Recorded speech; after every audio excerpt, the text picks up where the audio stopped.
bonjour, si nous avions vécu du temps de Jésus, il nous aurait certainement déçus. Oui, quelle déclaration étonnante, mais on va le voir ensemble. Si on avait été du temps de Jésus, et à partir de toute façon du moment où on est en relation avec quelqu'un et où on a des attentes envers cette personne, à un moment ou à un autre, cette personne va nous décevoir.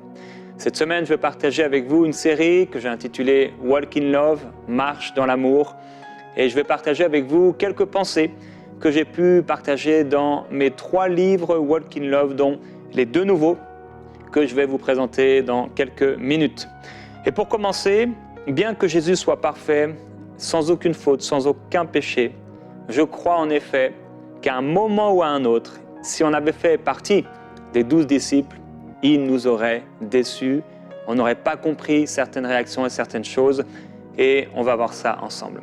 Je vous propose une petite histoire pour commencer. Imaginez que vous soyez une maman, vous êtes camerounaise, vous habitez dans un petit village en France, et chaque jour, depuis de nombreux mois maintenant, vous avez une fille de 10 ans qui souffre cruellement.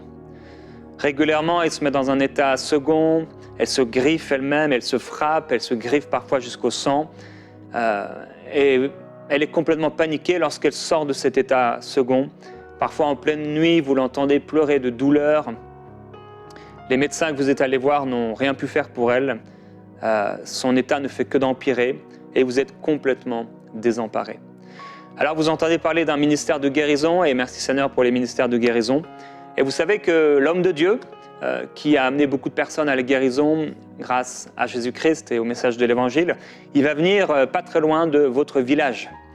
Une amie vous a dit que cet homme de Dieu a guéri des milliers de personnes partout, à Paris, dans la région parisienne et également dans d'autres régions. Et elle-même, votre amie, a reçu une guérison miraculeuse. On dit de cet homme de Dieu qu'il est super gentil, qu'il prêche l'amour, il dit qu'il faut aimer les gens comme nous-mêmes. Et on dit que cet homme de Dieu se fâche régulièrement contre les prêtres, les pasteurs, ceux qui parmi eux, en tout cas, font des différences entre les gens. Et il prêche que tous peuvent venir à lui pour avoir la vie. Et votre amie, donc, elle vit à 15 km seulement de chez vous. Vous laissez votre fille à la maison pour aller le voir et votre fille est en pleine crise. Mais comme l'homme de Dieu passe par là, il faut absolument que vous puissiez le rencontrer. Comme vous n'avez pas le permis, vous êtes obligé de marcher, il n'y a pas de bus, rien. Et pendant 3 heures, vous marchez et là, vous voyez l'homme de Dieu entouré des personnes de son équipe et de pas mal de gens. Alors vous vous mettez à crier parce qu'il y a tellement de gens, tellement de monde qui sont là réunis à l'extérieur. Et vous lui dites « Homme de Dieu, aie pitié de moi !» Et l'homme de Dieu, bien qu'il vous entende, ne se retourne même pas. Et vous répétez ces mêmes paroles « Homme de Dieu, j'ai besoin de toi !» Et les gens de son protocole, ses disciples, si on veut, des Français, vous demandent de vous taire et de le laisser tranquille.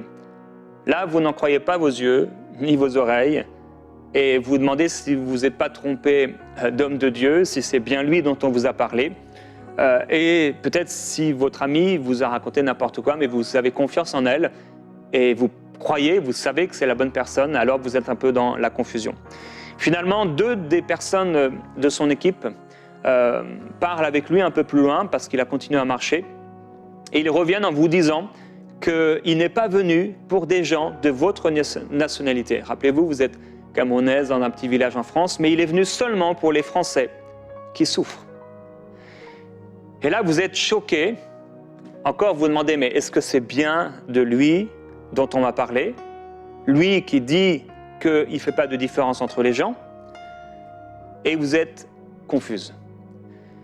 Vous cherchez à lui parler alors qu'il continue de marcher plus loin, mais ces espèces de gardes du corps vous retiennent et vous voyez l'homme de Dieu entrer dans une maison un peu plus loin. Alors vous essayez de persuader son équipe, ces hommes, en criant, en demandant de l'aide. Vous commencez là à pleurer de désespoir et d'incompréhension. Vous pleurez là sur le sol. Ces hommes le rejoignent dans sa maison et vous laissent là toute seule. Vous êtes confuse, vous souffrez intérieurement, vous pleurez, vous ne comprenez rien. Vous avez été voir des médecins et là, c'était l'occasion que votre fille puisse être guérie et délivrée. Mais apparemment, ni l'homme de Dieu, ni les personnes de son équipe n'ont un seul trait de compassion pour vous. Alors finalement, tentant le tout pour le tout, vous entrez dans la maison parce que vous l'avez vu au loin et vous avez vu la maison, en imaginant que l'homme va finalement faire quelque chose pour vous, avoir compassion, et il est là, allongé tranquillement sur le canapé. Et vous vous apercevez qu'en fait, il s'est caché dans la maison, pas pour venir au secours de quelqu'un ou parce qu'il avait quelque chose à faire d'urgent, mais simplement pour s'allonger tranquillement sur le canapé. Mais votre fille, elle souffre énormément en ce moment. Et c'est votre seule chance, vous ne voulez pas la manquer. Et même si tout ça vous semble complètement fou, vous êtes enfin en face de cet homme que tout le monde réclame et dont tout le monde dit du bien. Alors, vous prenez votre courage à deux mains, de toute façon, vous ne pouvez faire que ça. Votre fille, vous l'avez laissée en pleine crise. Et vous lui expliquez la situation de votre fille. Elle est cruellement tourmentée par un démon, elle en souffre énormément.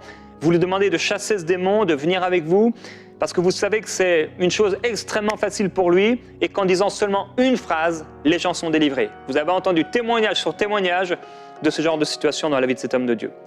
Et après lui avoir raconté les souffrances de votre fille, comment elle souffre quotidiennement, vous lui avez expliqué, voilà ce qui se passe, le jour, la nuit, comment elle souffre, comment elle pleure, comment elle crie. Il vous répond avec des propos qui vous semblent complètement racistes et des insultes, comparant votre fille et vous-même à des chiens. Il dit, laisse d'abord les enfants se rassasier, car il n'est pas bon de prendre le pain des enfants et de le jeter aux petits chiens. Vous l'avez compris, c'est l'histoire de cette femme grecque d'origine syro-phénicienne qui est venue vers Jésus pour que sa fille puisse être délivrée. Cette histoire est entièrement vraie, bien sûr, j'ai illustré à ma manière cette histoire pour nous montrer si nous avions été dans cette situation. Notre fille est en train de souffrir. Et Jésus qui continue à marcher, qui ne répond rien. On arrive dans la maison comme cette femme. Et là, il nous dit une telle parole qui semble raciste. Pour les Juifs, je vous rappelle que les chiens, c'était comme les porcs. C'était des animaux abominables. Et il vous compare à un porc, à un chien. Frères et sœurs, qu'est-ce qu'on aurait fait? Et en lisant cette histoire dans l'évangile de Matthieu et de Marc, on voit que les choses se sont passées comme ça. Et je vous pose une question, en toute honnêteté, qu'auriez-vous fait à la place de cette femme? Pour nous, c'est facile, on connaît Jésus, il nous a sauvés, on peut se dire « Ah ouais, mais on aurait compris, etc. » Mais en fait, qu'est-ce qu'on aurait fait à la place de cette femme? Alors, je vous propose une deuxième histoire. Vous vous appelez Jadu. Et un jour, un homme de Dieu vient vers vous, vous propose de l'accompagner dans son ministère. Vous avez un appel au ministère. En tout cas, vous ressentez quelque chose.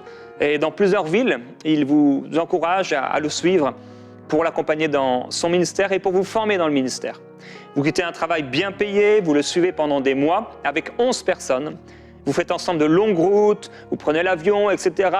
Vous allez de lieu en lieu et vous dormez dans des auberges, dans des hôtels. Vous ne recevez pas de salaire, vous travaillez à temps plein, bénévolement, mais au moins tous vos frais, nourriture, logement, hébergement, donc sont payés par son ministère.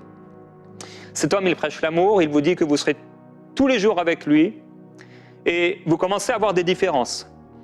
Parmi l'équipe de 12, il y a une personne qui est beaucoup plus proche de cet homme de Dieu. Et 2 autres personnes sont aussi plus proches que vous l'êtes de lui.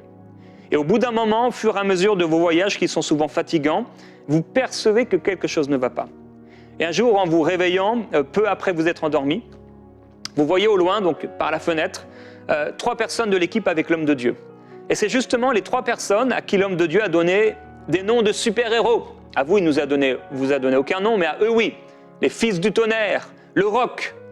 Ils ont l'air de parler sérieusement et vous vous demandez bien ce qu'ils peuvent se dire. Le lendemain, vous vous apercevez que l'homme de Dieu et les 3 hommes n'ont pas dormi là. Vous trouvez ça vraiment étrange, vous sortez dehors, des gens viennent pour que vous puissiez prier pour eux, en fait ils cherchent l'homme de Dieu, et un homme vous demande de délivrer son fils qui apparemment a une maladie psychiatrique. Il essaie de se suicider, ce fils-là, régulièrement il se jette dans le feu, il se jette dans l'eau pour se tuer, et parfois il est tout à fait normal et il ne comprend pas ce qui lui arrive. Alors avec les autres personnes de l'équipe, les 9 autres personnes, vous priez pour cet enfant de tout votre cœur, mais impossible de le délivrer. Et tout à coup, il y a une montagne juste en face de vous, l'homme de Dieu avec les 3 autres collègues descendent Et le père de l'enfant dit à l'homme de Dieu, vous n'avez pas réussi à chasser le démon de son fils. Et l'homme de Dieu dit, race incrédule et perverse, jusqu'à quand serai-je avec vous et vous supporterai-je? Vous vous demandez pourquoi il est fâché, et s'il vous parle à vous ou s'il parle au père, vous vous dites que s'il parle à vous, comment il peut vous demander jusqu'à quand il sera avec vous, parce qu'il n'était même pas là cette nuit, il était sur la montagne tranquillement avec les 3 autres disciples. Vous l'avez compris, on parle du Seigneur Jésus-Christ. Pendant le reste de la journée, vous remarquez que les 3 autres personnes qui sont parties avec lui, toute la nuit, sont trop bizarres. Ils se parlent entre eux, ils font des messes basses. Alors le soir, en rentrant dans le Airbnb où vous logez tous, vous leur demandez, mais où vous avez passé la nuit? Mais ils vous disent que l'homme de Dieu vous a dit de ne rien raconter. Et là, vous trouvez ça injuste, parce que l'homme de Dieu vous avait promis qu'il serait tous les jours avec vous et qu'il ne ferait pas de différence. Et régulièrement, vous voyez ce petit trio, ce petit groupe avec l'homme de Dieu, et au bout d'un moment, même une 4e personne se rejoint à ce groupe, mais toujours pas vous. Alors vous voyez régulièrement des gens faire des offrandes à son ministère. Heureusement, il vous en a donné la gestion. Vous gérez cet argent et vous apprenez que sa propre famille dit de cet homme de Dieu qu'il a perdu la tête. La plupart de ceux que vous considérez comme des vrais pasteurs disent que c'est un imposteur. Vous savez que ces miracles sont vrais, mais vous posez de sérieuses questions sur sa façon de vivre. Alors, il est souvent en train de manger, il est invité à manger chez des alcooliques, avec des gens qui font n'importe quoi de leur vie. Dans un mariage, il a changé des tonneaux d'eau en vin, alors que les invités étaient déjà pour plusieurs d'entre eux sous. Mais lui, il rajoute du vin, alors que les gens sont sous. Vous l'avez déjà vu discuter seul avec une femme pendant qu'il se reposait auprès d'un puits. Et il vous a demandé ce jour-là d'aller chercher à manger. Mais quand vous êtes revenu, vous êtes fatigué, lui il est resté tranquillement en train de se reposer. Vous venez avec l'argent, avec la nourriture, et finalement il vous dit non, j'ai pas faim, je ne vais pas manger. Alors quelques jours plus tard, il y a une femme qui rentre dans une maison, et on a invité toute votre équipe de missionnaires. Elle arrive avec une enveloppe contenant 400 billets de 50 €. Vous reconnaissez bien cette femme parce que la dernière fois que vous l'avez vue, elle s'est affalée par terre en pleurant aux pieds de l'homme de Dieu, lui essuyant ses pieds de ses larmes, avec ses propres cheveux. Tout à coup, elle prend un plat, elle brûle l'enveloppe contenant 20 000 € comme une offrande envers l'homme de Dieu. Et là, vous trouvez ça insupportable, vous êtes fâché en colère, car vous auriez bien voulu prendre un peu de cet argent, et vous dites qu'il aurait fallu le donner aux pauvres. Et l'homme de Dieu, non seulement non content de voir ce que cette femme a fait, mais en plus, il commence à faire des éloges de cette femme. Ma question, frères et sœurs, en toute honnêteté, qu'auriez-vous fait à la place de Judas? Bien que ce soit illustré et que ce n'est pas une enveloppe contenant 20 000 € qu'elle a donnée, mais c'est un parfum qui valait l'équivalent d'une année de salaire qui a été comme ça dilapidé en fumée. Pierre, Jacques et Jean étaient les 3 disciples de Jésus. Ils étaient régulièrement avec lui, laissant les autres, comme en allant à la montagne de la transfiguration. Et le lendemain, quand ils descendent et que les disciples sont là et qu'ils n'ont pas pu chasser ce démon, les choses se sont passées telles quelles. André va être le 4e homme qui va être ajouté au trio au bout d'un moment. Et là, Judas a commencé à percevoir toutes sortes de choses. Et j'ai parlé de ces choses dans le premier livre, Walk in Love. Alors, frères et sœurs, il y aurait bien des situations. Et ces 2 histoires, c'est un angle différent. J'en ai pas parlé dans mes livres. J'ai plus parlé de David. Mais est-ce que vous n'auriez pas été vexé à la place de Judas ou d'un autre disciple que Jésus ait un trio particulier, que Jésus ait donné à ses 2 frères des surnoms, les fils du tonnerre, à un autre, le roc, et finalement à vous, rien du tout? Est-ce que vous n'auriez pas été fâché même au bout d'un moment, si vous ne faisiez même pas partie des 12, que vous aviez envie d'en faire partie, et là Jésus choisit 70 disciples, mais vous, non? En fait, frères et sœurs, il est fort possible que Jésus nous aurait déçus, bien qu'il soit parfait en tout. Et je pourrais vous parler d'Élisée avec Élie, dont l'une des tâches était de lui apporter de l'eau pour se laver les mains. Sérieusement, est-ce que Élie ne pouvait pas le faire lui-même? Je pourrais vous parler de David, qui un jour avait soif. Et la ville était encerclée, il a demandé d'aller chercher à boire, ses serviteurs ont risqué leur vie pour lui apporter un peu d'eau. Et une fois que les serviteurs ils auraient pu mourir, ils apportent de l'eau, qu'est-ce qu'il fait David? Il le répand à terre. Comment on aurait réagi? Dans Walk in Love 2, il y a un chapitre qui est consacré à la vie de David. les erreurs qu'il a commises. Je pourrais vous citer plusieurs situations, et je le fais dans le livre, que vous auriez pu ne pas comprendre de cet homme de Dieu, dont pourtant Dieu dit qu'il est un homme selon son cœur. En réalité, David nous aurait certainement déçus. Élie nous aurait certainement déçus. Paul nous aurait certainement déçus. Jésus nous aurait certainement déçus. Alors frères, avant d'aller un peu plus loin, et aussi également de prier pour vous, je vais vous partager maintenant la présentation de ces 3 livres.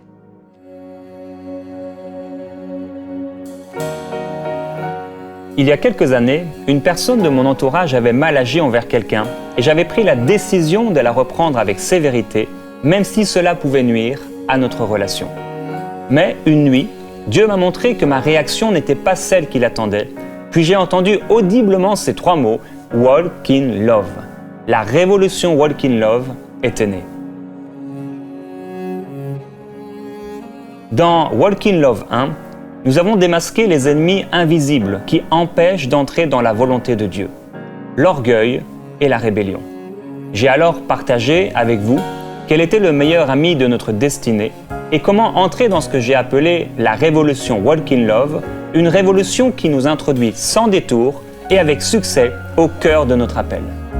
Les 2 nouveaux livres, Walk in Love 2 et Walk in Love 3, ont pour but de fortifier le cœur des leaders spirituels et de toutes les personnes qui sont appelées à aider les autres. Nous avons tous aidé un jour un ami, une sœur, un frère, et avons parfois fait face à des défis relationnels.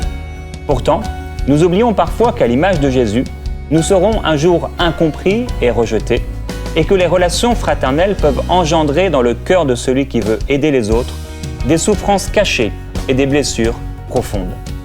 À travers Walk in Love 2, je vous montrerai comment réagir aux injustices, éviter les erreurs courantes du ministère et persévérer dans l'amour. Je partagerai 9 erreurs commises par les pasteurs qui poussent les croyants à chuter. Ce livre sera pour tous un encouragement à s'appuyer sur Dieu avec fermeté au sein de l'adversité.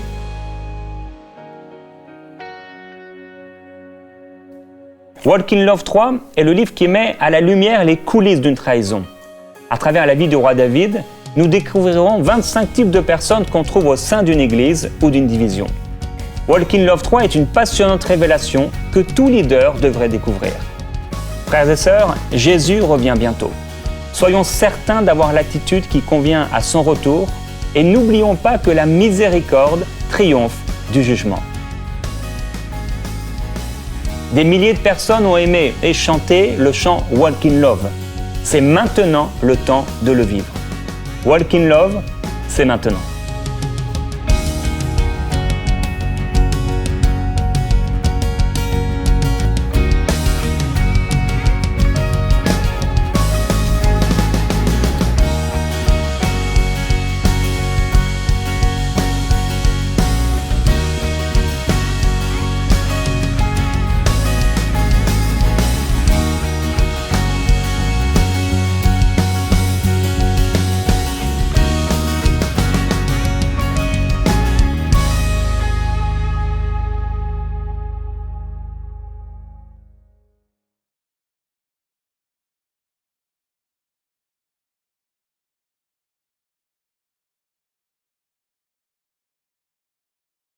Et oui, aujourd'hui donc, c'est le jour de la sortie de mes 3 livres et je vous encourage à aller sur walkinlove.fr. En description, je vais vous mettre le site internet qui est très beau d'ailleurs pour découvrir donc les livres, de quoi ça parle, etc. Mais comme vous l'avez entendu dans cette vidéo, je vous l'ai déjà décrit.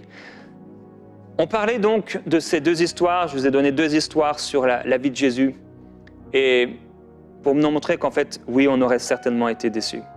À un moment dans les Actes des Apôtres, vous savez qu'il a commencé à avoir des problèmes, les disciples augmentaient, les veuves étaient négligées dans la distribution, et les apôtres ont commencé à dire « Il n'est pas convenable que nous laissions la parole de Dieu pour aller servir aux tables ». Et devant une telle déclaration, il y a plus d'une personne qui aurait crié au scandale et qui aurait dit « Mais les apôtres sont tellement orgueilleux !» ils disent et ils prêchent le message de Jésus qui a dit de venir et de laver les pieds des gens, mais eux, ils ne veulent pas se rabaisser à servir aux tables, que ce soit au niveau des finances, que ça avait été des repas ou autre. Et les apôtres, vous ne vous souvenez pas que Jésus a dit qu'il y avait plus de joie à donner qu'à recevoir?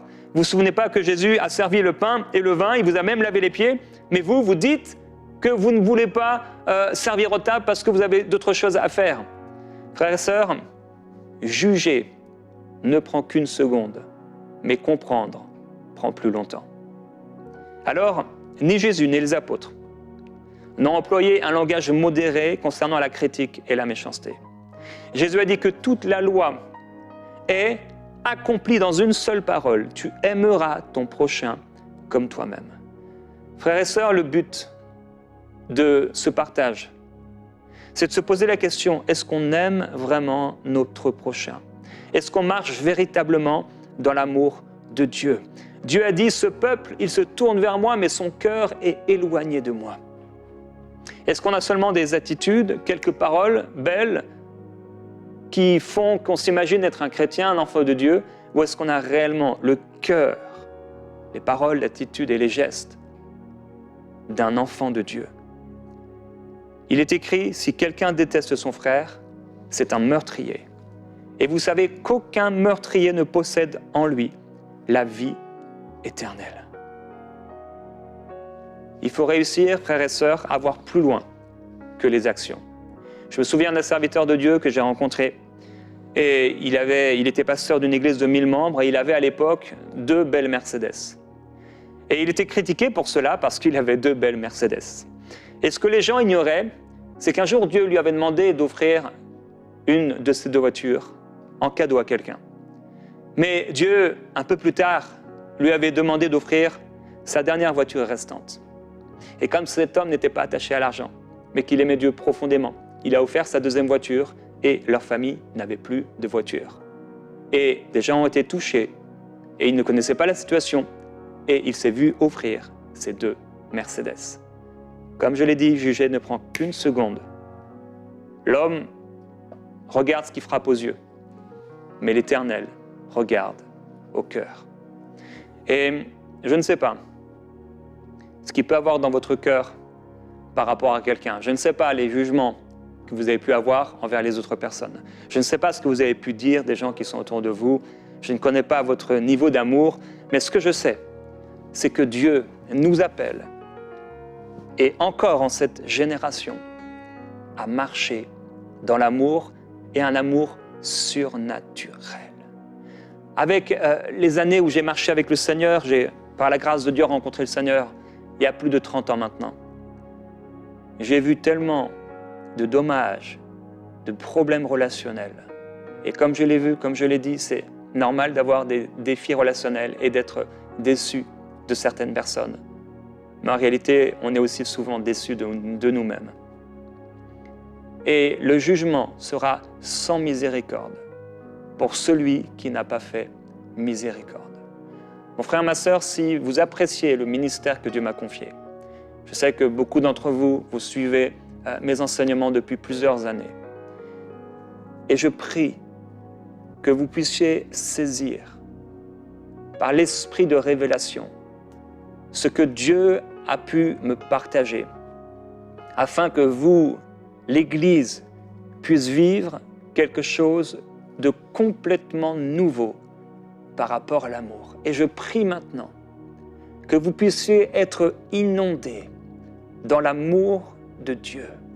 Je prie que vous fassiez une rencontre toute nouvelle avec le Dieu qui vous aime et que vous soyez tellement imbibés de son amour et tellement prêts à pardonner et tellement prêts à vous humilier et tellement prêts à lui obéir et à marcher comme lui que vous ne pourrez plus critiquer, que vous ne pourrez plus jamais avoir une racine d'amertume envers quelqu'un.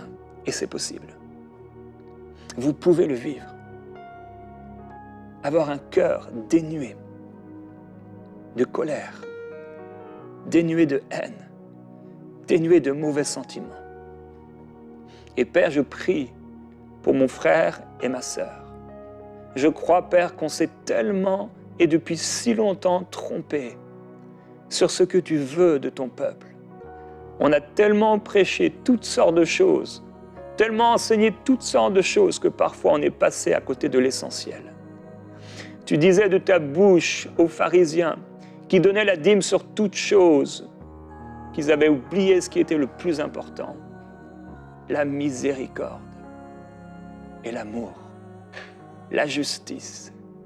Et je prie, Père, que ce qui est juste pour toi, toi qui es amour, ta parole déclare Dieu est amour, tu es amour. Et je prie pour ceux qui m'écoutent aujourd'hui, Père, qu'il y ait quelque chose qui se passe dans leur cœur. Et pendant que je vais partager ces enseignements cette semaine, je prie que quelque chose de nouveau se passe à l'intérieur d'eux. Et je te demande, Père, s'il te plaît, comme tu m'as amené dans cette source sans fond de ton amour, amène-les dans un baptême d'amour qui va révolutionner leur vie avec toi et avec les autres. Je prie cela au nom de Jésus-Christ. Père, baptise-les dans ton amour. Je prie que tu leur donnes une révélation de la profondeur, de la longueur, de la largeur, de la hauteur de ton amour, et que cette révélation et cet amour puissent surpasser tout ce qui vient de l'intelligence. Père,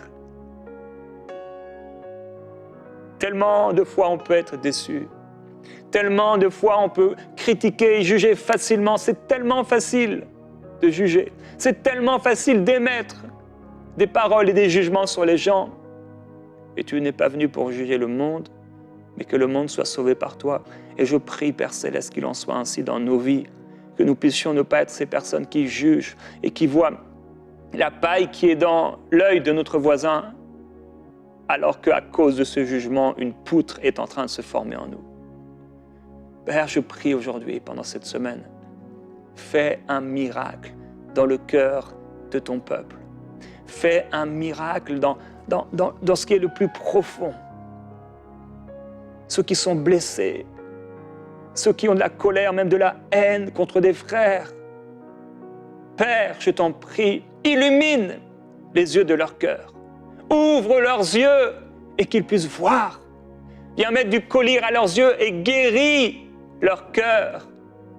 Au nom de Jésus-Christ, qu'ils puissent aimer comme tu aimes, qu'ils puissent marcher comme tu as marché. Toi, Jésus, qui sur la croix, dans une souffrance et une agonie terrible, a pu dire « Pardonne-leur, car ils ne savent pas ce qu'ils font. » Mais ils savaient bien ce qu'ils étaient en train de faire. Ils t'ont cloué, ils t'avaient vu faire des miracles, ils savaient qui tu étais, mais ils t'ont cloué, ils ont refusé de se soumettre. Et pourtant, tu dis dans un élan de compassion, dans un amour profond et pur, « Pardonne-leur » parce qu'ils ne savent pas ce qu'ils font.